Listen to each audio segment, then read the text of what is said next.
আজকের রান্না ছিল চিকেন কষা।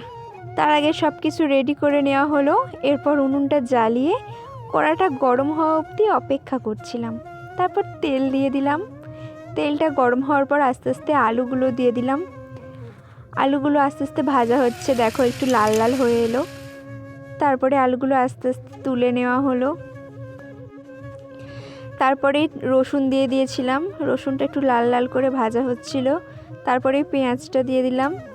পেঁয়াজটা একটু লাল লাল করে ভেজে নিতে হবে, একটু না ভাজলে সেই রকম স্বাদটাই আসে না। তারপরে ম্যারিনেট করা চিকেনটা দিয়ে দিলাম। সব কিছু ভালোভাবে কষিয়ে নেওয়া হচ্ছিল। কষানোর সময় আলুগুলোও দিয়ে দিলাম। আলুগুলো দিয়ে কষালে আলুগুলো তাড়াতাড়ি একটু সেদ্ধ হয়ে যায়।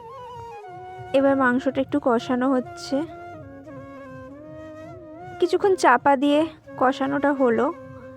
এরপর আবার একটু নাড়াচাড়া করে নিয়ে, জালটা খুব বেশি হয়ে গেছিল না, তাই জালটা একটু বের করে দিলাম।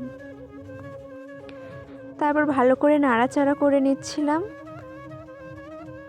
নাড়াচাড়া করতে করতে আবার একটুখানি কষিয়ে নিলাম ভালো করে। এরপর জল দিয়ে দিলাম। জল দিয়ে কিছুক্ষণ চাপা দেব। ঝোল কিন্তু টকবক করে ফুটছে, সব কিছুই সেদ্ধ হয়ে গেছে। কাঁচা লঙ্কাগুলো একটু ঘেটে তরকারিতে দিয়ে দিলাম।